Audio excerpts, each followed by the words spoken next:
Good morning, class. So, prior to this video, we had discussed about the industrial society and social change. In that, we have seen that the people were around of the liberal and radicals. And about the factories, what was the system there? There were longer hours of working and small wages. And lastly, we discussed about Giuseppe Mazzoni, who were the Italian nationalist and who accused like a conspirator, and it is said that he generally gathered the people for the to make the country as a nation.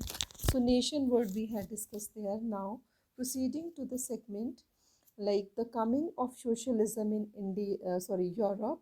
So we will see here like how the society was changing, or how the socialism influenced in Europe. So perhaps one of the most far-reaching vision of how society should be structured socialism.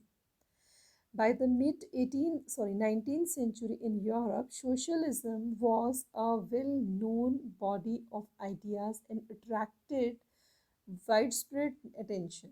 मतलब कि जो 19th century में Europe था, इस time socialism यानी कि समाजवाद, यानी समाज को किस तरीके का होना चाहिए, ये बहुत एक वाइडली वेल नोन टॉपिक था जो हर जगह इस चीज़ को लेकर डिस्कशन में था. Socialist were against private property. जो सोशलिस्ट थे, अब सोशलिस्ट कौन थे? राइटर्स थे, फिलोसोफर्स थे, आइडियोलॉजिकल जो पर्सन हैं वो थे. तो ये लोग क्या थे? ये क्या थे? अगेंस्ट प्राइवेट प्रॉपर्टी थे. And so it is the root of the old social ills of time. ये चाहते थे कि सोशलिज्म हो, मतलब समाज जो है वहाँ पर प्राइवेट प्रॉपर्टी नहीं होनी चाहिए, ज़्यादा जमावड़ा नहीं होना चाहिए उसका. और ये इसको मानते थे कि जितनी ज़्यादा इंडिविजुअल प्रॉपर्टी होगी उतनी ही समाज में बुराइयाँ होंगी. Why individual owned the property that gave employment, but property were concerned only with person gain and not with the welfare those who made the property productive. Now this line is worth understanding कि ये कहते थे कि propertied man को propertied man बनाने वाला है कौन? लेबर क्लास है. और लेबर क्लास ही गरीब रह जाते हैं, उनको ये पैसा नहीं मिलता, उनका कोई शेयर नहीं है. सो सोशलिस्ट का मतलब हुआ equal distribution of money in the society. उनका कहना था कि जब यही अमीर बनाते हैं, पैसे से पैसा बनाने वाला एक इंडिविजुअल है, एक लेबर है, उसी को इसका फ़ायदा नहीं मिलता, उसी को इस चीज़ का बेनिफिट नहीं होता. सो if society as a whole rather than a single individual control property, and more attention should be paid to collective social interest. तो कहते थे कि समाज में पैसे पर सोशल मतलब सबका अधिकार है. Socialist wants this change in the campaign for it. और वो इसके लिए उन्होंने कैंपेन भी करे, मतलब वो इंडिविजुअल प्रॉपर्टी के अगेंस्ट में थे. How could a society without property operate.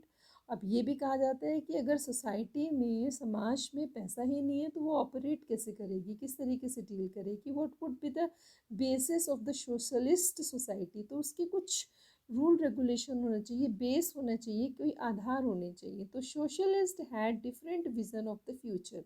वो एक तरीके से अलग ही पिक्चराइजेशन किए हुए थे. Some believed in the idea of cooperatives.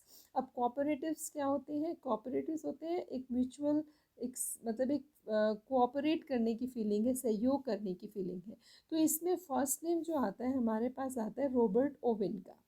Robert Owen ने 1771 से 1858 इनका टेन्योर है, टाइम पीरियड है. तो उन्होंने कहा he was a leading English manufacturer sought to building cooperative community called new harmony in Indiana USA. इसको पहले यही नाम से बोला जाता था when it was investigated. So other socialists felt that cooperative could be built on the wide scale only through individual initiative, and they demanded that government encourage cooperatives. In France, for instance, Louis Bacon Bank and 1813 to 1882 wanted the government to encourage the cooperatives and replace the capitalist enterprises. तो इन ideas को लेकर, क्योंकि France से सब कुछ चलता था, आप देखेंगे टेंथ में भी कि फ्रांस एक पिविटल पॉइंट था कि जहाँ से सारी एक्टिविटीज़ शुरू होती थी और पूरे यूरोप में फैलती थी। तो फ्रांस में भी ऐसा हुआ होगा कि गवर्नमेंट ने कोऑपरेटिव्स को बढ़ावा दिया होगा, इनक्रेज करा होगा, जिससे क्या है समाज में कैपिटलिस्ट और एंटरप्राइजेस मतलब कैपिटलिस्ट एक पूंजीवाद सिस्टम खत्म हो जाए। ठीक है, and these cooperatives were to be associated of the people who produced goods together and divide the profit according to the work done by the members. उनका मानना था कि सभी ग्रो करें, इंडस्ट्रीज बढ़ रही हैं, ठीक है, डेवलपमेंट आ रहे हैं, ठीक है, प्रॉफिट जो होना चाहिए वो सब में डिस्ट्रीब्यूट होना चाहिए। Karl Marx 1818-83 and Friedrich Engels 1820 to 1895 added other ideas of this body argument. फिर कार्ल मार्क्स बाद में आए तो उन्होंने भी इसमें कुछ आइडियाज़ ऐड करे। वो क्या थे? He argued that industrial society was capitalist, कि जहाँ जितनी इंडस्ट्रीज़ होंगी, यानी कि यूरोपियन कंट्रीज़ में इंडस्ट्रीज़ हो रहे थे, तो वो कैपिटलिस्ट सोसाइटी बनी जाती है क्योंकि पैसा आता है इंडस्ट्रीज से। तो capitalist own the capital invested in the factory. Capitalist क्या करते हैं, पूंजीपति क्या करते हैं, वो और पैसे से पैसा बनाते हैं और इंडस्ट्री लगाते हैं और फैक्ट्री लगाते हैं, and the profit of the capitalist was produced by the worker. लेकिन ये जो उनका प्रॉफिट है ये लाता कौन है? This is brought by the workers. ये वर्कर्स लेके आते हैं, लेबर क्लास लेके आती है। ठीक है, ये लेबर क्लास लेके आती है। So the condition of workers could not be improve as long as profit was accumulated.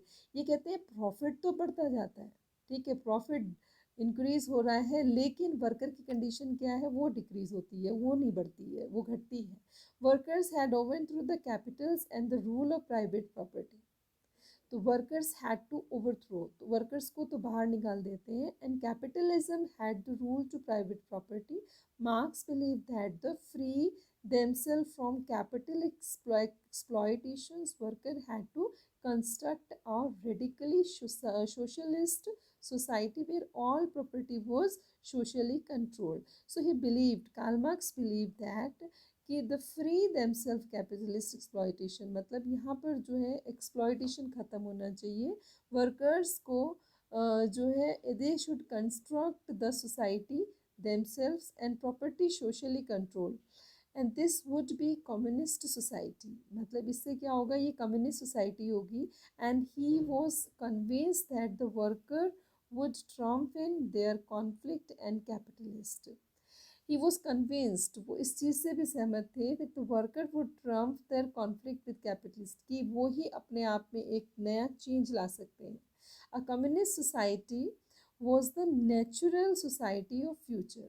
इस तरीके की अगर एक सोसाइटी होगी, कम्युनिस्ट सोसाइटी होगी, तो वही एक तरीके की नेचुरल सोसाइटी होगी आने वाले समय में।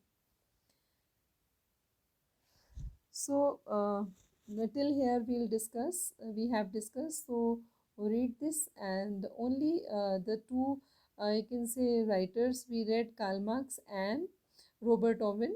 ठीक है, he was a मैन्युफैक्चरर मतलब एक तरीके से इंडस्ट्रियलिस्ट ही थे, और उन्होंने इस बारे में जोर दिया कि फ्रांस की तर्ज पर जैसे फ्रांस ने किया वैसे हम भी कर सकते हैं। लेकिन बाद में कार्ल मार्क्स ने इसका मुद्दा उठाया। कार्ल मार्क्स ने ये कहा कि नहीं, ठीक है, उसको डबल करने वाला प्रोडक्शन को कौन है? वर्कर, और वर्कर ही इसमें चेंज ला सकते हैं। Okay, till here we have discussed, and for the next segment we discuss support of for socialism. Till then, okay, bye.